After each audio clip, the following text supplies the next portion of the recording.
Hi, everybody, and welcome to Professional Development here on April 9th. We'll try and jump right in and get things started and try to keep this tight so you can get out to some other amazing learning opportunities brought to you by the tech team. Wait till you see what they put together. And our admin team are putting together some awesome opportunities for you to dive into some of our online learning content.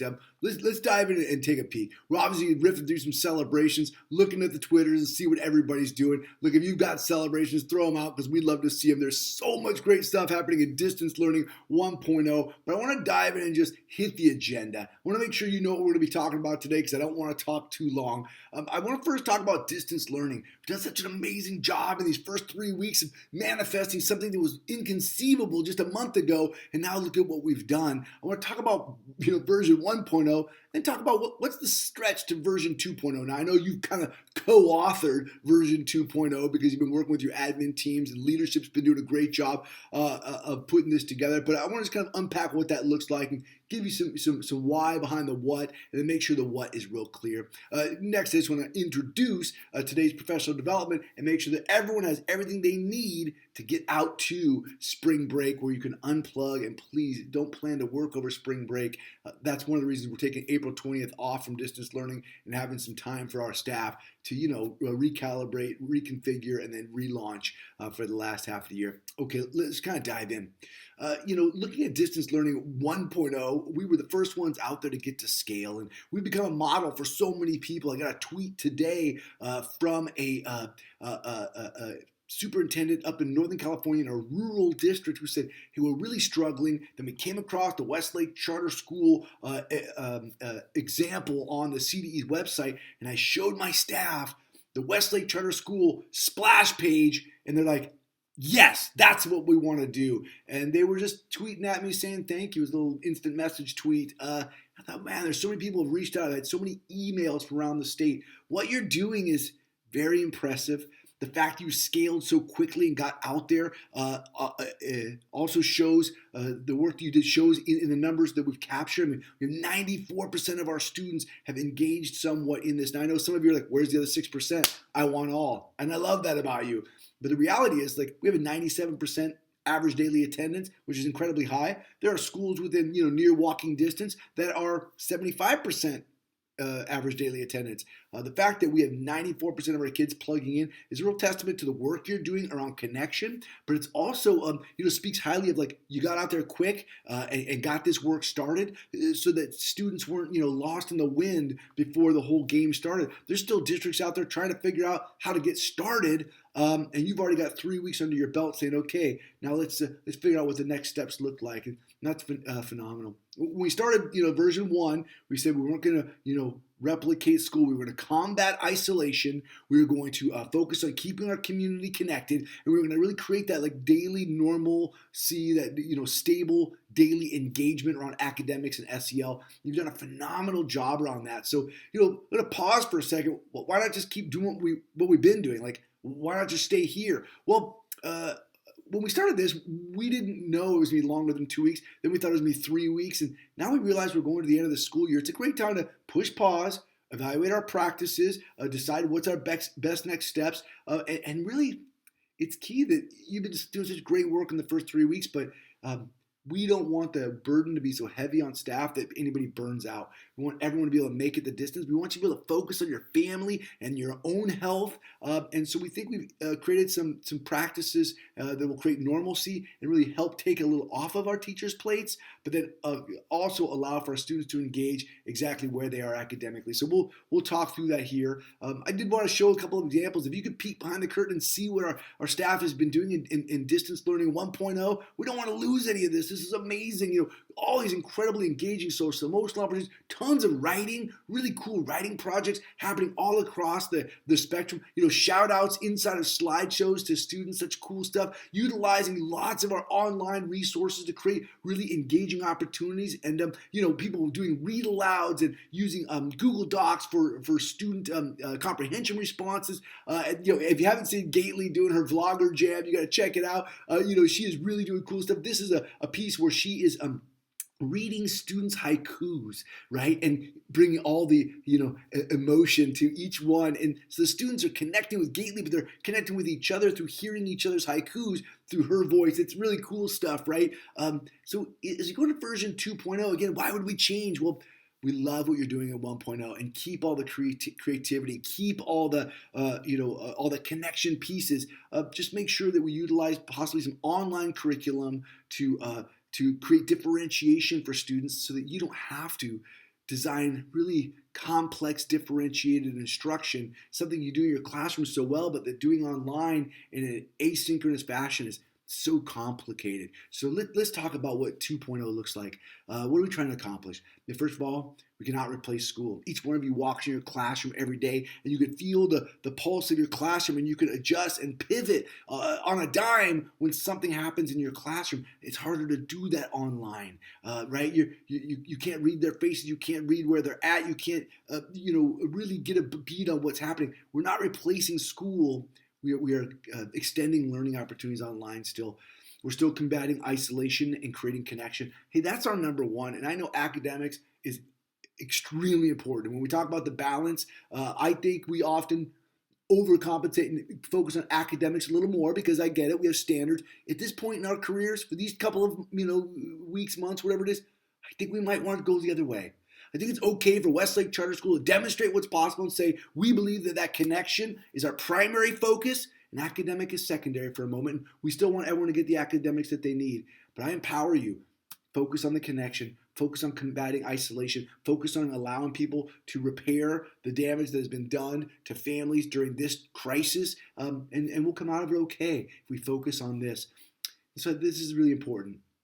I think we have to recognize that trauma-informed practices and distance learning best practices and pedagogies have to drive our next steps in distance learning. So I don't need a big change in our pedagogical approach to distance learning. I don't need you to reinvent your workflow. If you got a good workflow going, I want you to keep your workflow rolling. I just want you to hear me out, and I want you to think about trauma-informed practices and digital or distance learning best practices as we go forward. So let's dive in. Let's talk about trauma a little bit. What are trauma-informed practices?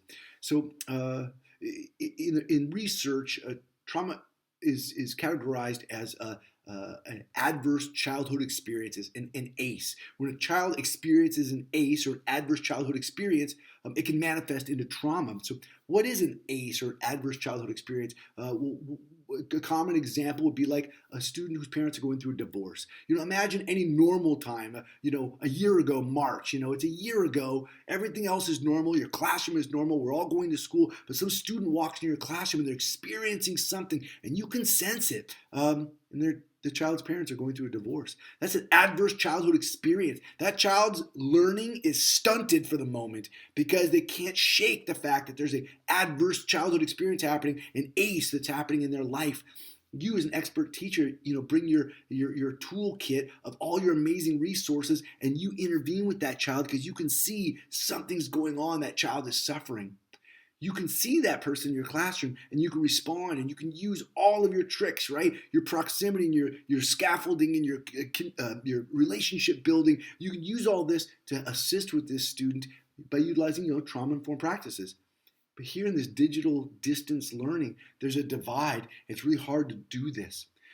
So what are some common ACEs, right? There's divorce and alcoholism in a family. There's when a family member loses a job and there's extra stress. Poverty is categorized as an adverse childhood experience because poverty by itself creates such adversity for students of poverty.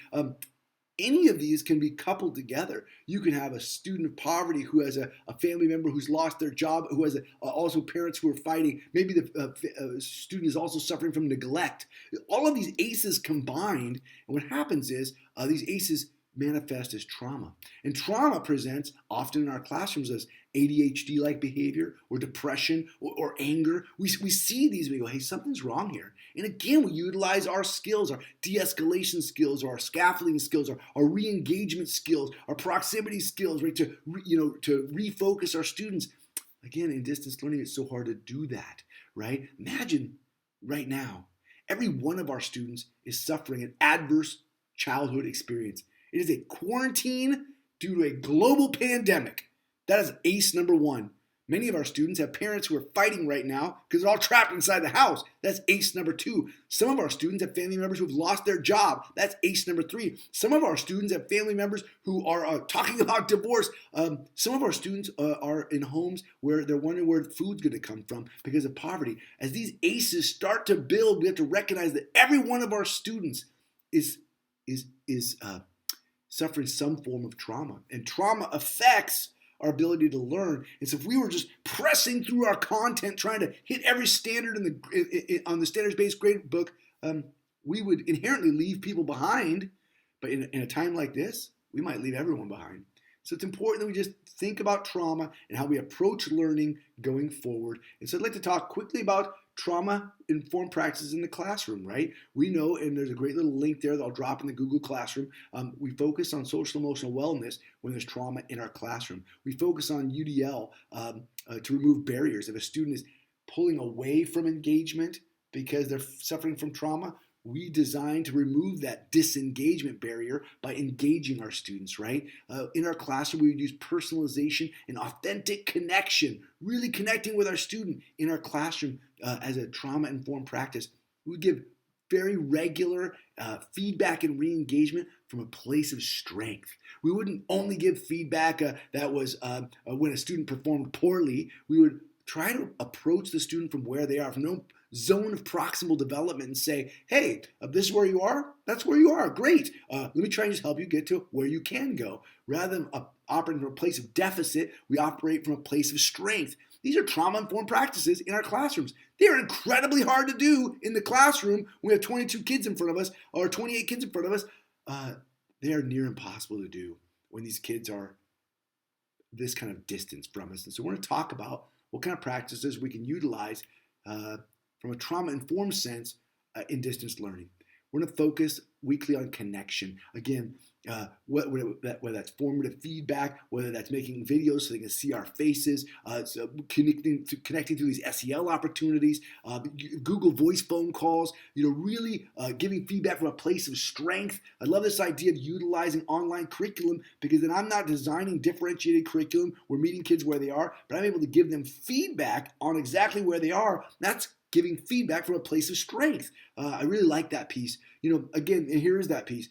Using adaptive online curriculum to meet students where they are academically is working from a place of strength. So it's adaptive. They go into Freckle or dyslexia, and they're learning right within their zone of proximal development. And they are where they need to be, not where we're trying to push them to. Because if they're suffering from trauma right now, learning looks different for them.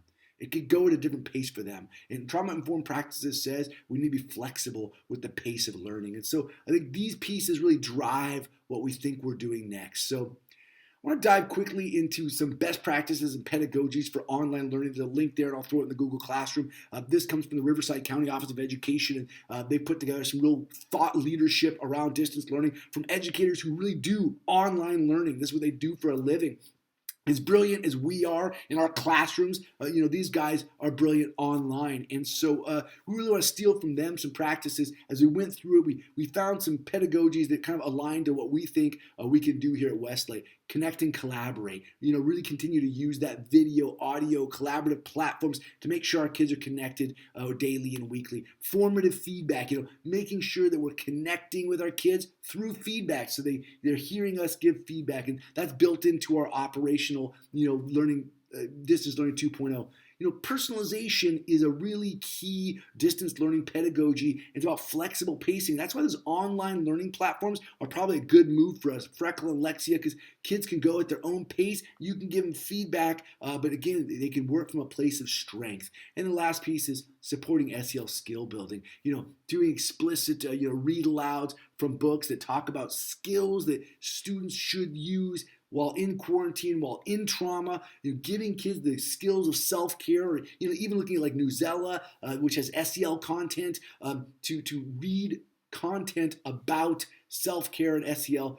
Really important strategies here, because we want to arm our students with these strategies to be successful. And what the thought leaders around distance learning say is, if students are at a distance, not just in quarantine, but any distance learning platform has to include like skills for students to take care of themselves while they're away from normal teacher observation. So it's fascinating stuff. You can take a look at that link, but those weave into what we're trying to accomplish in this next level of SEL, of distance learning. So let's take a look at this chart here. This is in the distance learning manual, and you can see it kind of goes through the four key areas that we just talked about. It talks about support in SEL, of course, your screencastify work you're doing, the stuff in the Google Classroom, all the things you're doing. You can see at the bottom it says coming soon.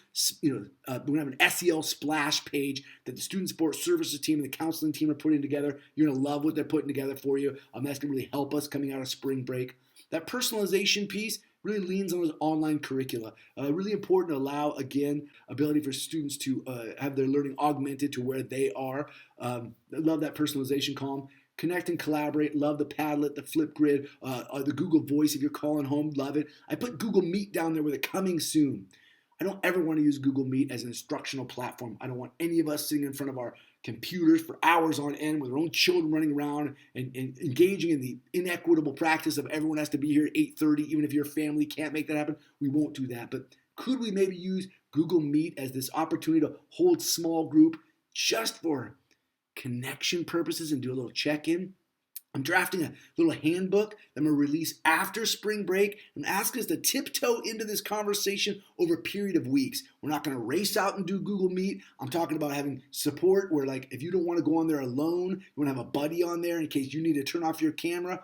Whatever we need to do to bring this piece to the table in a very safe manner for our staff and for our students. I think Google Meet is going to be an asset and a resource for us going forward. But again, it's never going to be that instructional piece. We really see it as that opportunity to connect, see one another's faces, and then just say, hey, I'll see you next week. It may take 3-4 weeks to get to a whole class meeting. I don't see anybody jumping into a whole class meeting. I think little small groups going along the way where it fits in people's calendars it could really be a great way to ease our way into it. More on that later, I promise.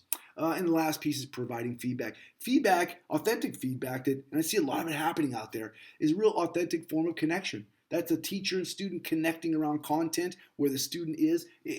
It's really quintessential in this next iteration to make it all the way to summer, to make sure students feel heard and seen by their teacher. And some of you are using Google Forms and getting feedback from the kids. I love the emails that are going out, the personalized emails to families. I love the private comments in Google Classroom, the collaborative docs for students and teachers to be working on. All that's fantastic. So providing feedback is quintessential in this next iteration. So let's take a look. What's the ask then?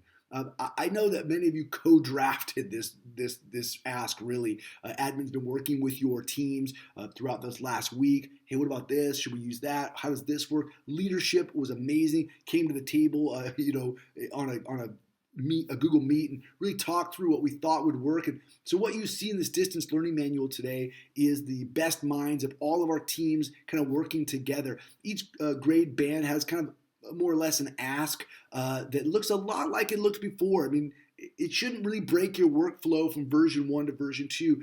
There's some specificity around, like, let's use some online content, and now you know why, due to trauma-informed practices and best practices for distance learning. There's some asks around feedback, making sure kids are getting connected and feedback. But I'm going to have you go through the distance learning manual and really unpack that, really understand what the ask is, and then use the FAQ form to ask any clarifying questions. And then tomorrow, go to your grade level or subject area meeting with your admin and just ask any questions and get clarification, because I want everyone to leave tomorrow on to spring break, close your computer with clarity of mind of exactly what the ask is, knowing that you don't have to work over spring break. We'll come back April 20th and work together. So what are the outcomes of this next version?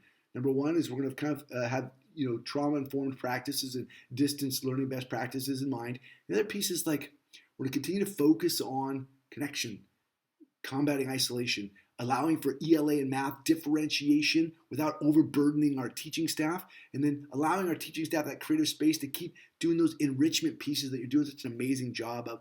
The big key really is to keep our staff from trying to reinvent school and burning out. I don't want to see you making long videos with differentiated components as direct instruction, because I'm afraid it's too much it's too much of a weight to carry. Allow the online curriculum to do some of the work for you, some of the differentiation work for you, so then you could just give feedback based on that, and you can focus on some more enrichment pieces. And so that's kind of the ask. Next steps. Today's PD should be awesome. The tech team put together some phenomenal stuff. Wait till you see what they did. I want you to unpack the distance learning manual. So after this video, take a peek through that. I want you to look at the resources the admins put together on Freckle and Lexia so that you know how to use that. Most people who are going to use that already know how to use that. Look, the tech team has put together some crazy cool distance learning best practices. You will come out of the tech team splash page like ready to go jump in and start creating awesome stuff. Here's how we get to spring break. Think through today's material.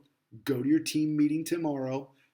Work with your admin, to get clarity so that you can rest over spring break. While you're going into spring break going, I know what's expected. It's not overwhelming. I've got this. Then rest and unplug over spring break. On April 20th at the PD day, very short ask. We're not going to pull you together for a long time, but we'll probably pull you together for like check up for the neck up. Where are we all at? What do we need to be successful? You'll have time really all day to just build resources and get your next week planned out and ready to roll. On that day, you'll be building kind of distance learning version 2 launch. And I'll introduce my little plan on Google Meet out there so you don't have to worry about it over spring break. Again, after that point, you could take multiple weeks to wade into the water. We're not unveiling this quickly, but I'm going to give you that heads up that I'm structuring support for you to wade slowly into that water and connect with your students in a way that's not scary and has lots of safety features built in. And like I'd said, having a buddy system of support, things like that. So, okay. Today's PD, I just want to check up for the neck up. Today, you got the distance learning manual, the Freckle and Lexia, and this is the piece I want to highlight, man. Go to that tech team distance learning best practices splash page. It is going to blow your mind. Use the FAQ form for any clarification on anything that you see today, because I'd love to be able to look at that tonight and then have your admin come to your team meetings tomorrow and already start answering some questions that you have. That's when you go to your grade level team tomorrow. Okay, everybody, I tried to riff through that as quickly as I could. I hope you have a wonderful day today at PD. I'm absolutely honored to work with you and impressed beyond imagination. I don't think a month ago or 6 weeks ago anybody could have predicted how much we would have produced in such a short amount of time. And I truly believe, but by getting out there first, by racing out there and creating this platform, it wasn't about collecting the recognition from around the state. Really, because we got out there first, our families felt supported and we didn't lose them into the wind. As trauma started to set in, they were already connected to the school. And now that the trauma is starting to set in for real, that connection's already there. And so I'm very proud of that work. And so thank you for doing what you do. I encourage you to please take care of your own health, your own family's health. Really focus on that. Engage with us today. Talk to us tomorrow. Make sure you understand the ask, and then go out to spring break and get some rest. Okay, thanks everybody.